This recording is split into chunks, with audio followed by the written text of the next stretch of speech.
I am so glad you are here. It is Herby Thursday in my world, so let's talk about lavender and lavandin. Which one's which? Well, this was the lavender. This one's the lavandin. What's the difference? Lavandin is a cross between two kinds of lavender. So this one is Lavandula angustifolia. It's one species of lavender. It's the angustifolia species. This one is Lavandula, same last name. Last names come first in the plant world. So Lavandula, Lavandula, Lavandula angustifolia. This is Lavandula. It's a crossbreed, so it's got an X in the Latin name, intermedia. So what's the difference? And why would I get this instead of lavender? Well, what I have customers do is I have them smell the jars. I open the jar for them. I hold it. They can take a little inhale and see what they like better. And it's kind of fun when somebody turns out to prefer the lavandin over the lavender. Often this one has a little bit more of a camphorous scent to it. So it's starting to be preferred for sachets to hang in your closet to repel moths and things like that, because it's got more of the stuff in it that does some of that work. But some people like it better for that very reason. It's a little bit more enervating than lavender. Lavender might be the more relaxing for most people.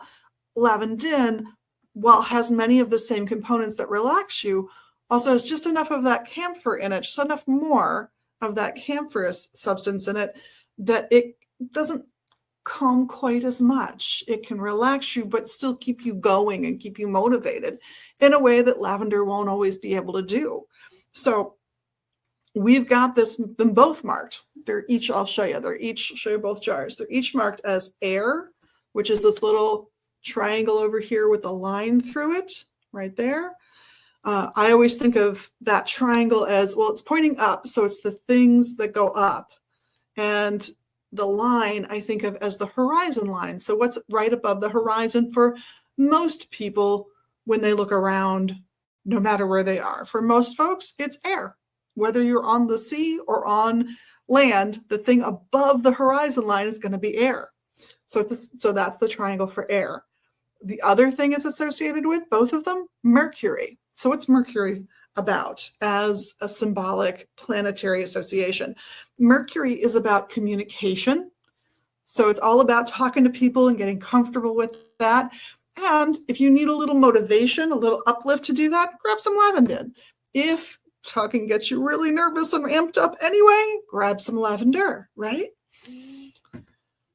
That Mercury also makes both of these herbs associated with good business practices and healthy communication between lots of different kinds of people. So no matter what you're doing. So when you're working with this, how can you use it? Well, I would make that sachet to hang in my closet. That can be a piece of scrap cloth that you tie off with some string or thread or lace or ribbon. That can be a little cotton muslin bag that you fill and cinch shut and hang in your closet. That can be a dish that you set out somewhere it's not likely to get knocked or messed with, sitting somewhere in your closet. If you want to work with it personally, maybe you're coming up on something where you need this energy to communicate more effectively and you're really hoping it will keep you grounded and motivated, then I would wear some.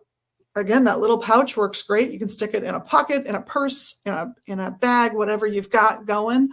Or I would grab the essential oil, dilute it in a little carrier oil, and then wear a little bit of that. Just pulse points is perfect. Just enough so that you can smell it. How much would I dilute it?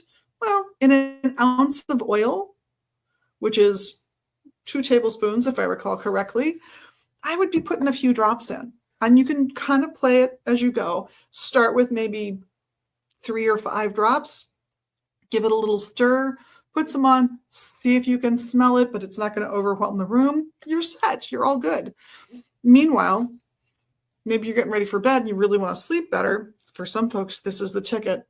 Word of warning I will give you is that there was a period when infants were completely surrounded by lavender. It was in their clothing, it was in their bedrooms, it was just everywhere.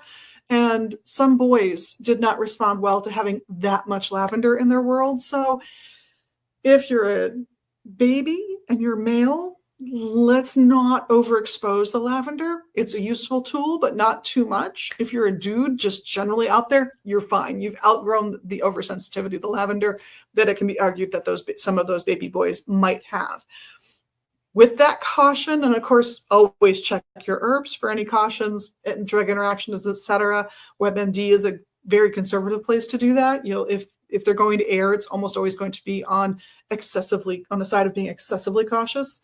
With that in mind, play safe, have fun, and on behalf of myself, Liz, and the rest of the crew here at Magus Books, we thank you for watching and for being your magical selves. Do those magical things you can do for us. We appreciate it. That's the likes, subscribe, shares, comments, etc. And of course, have a wonderful, wonderful week. Blessed be.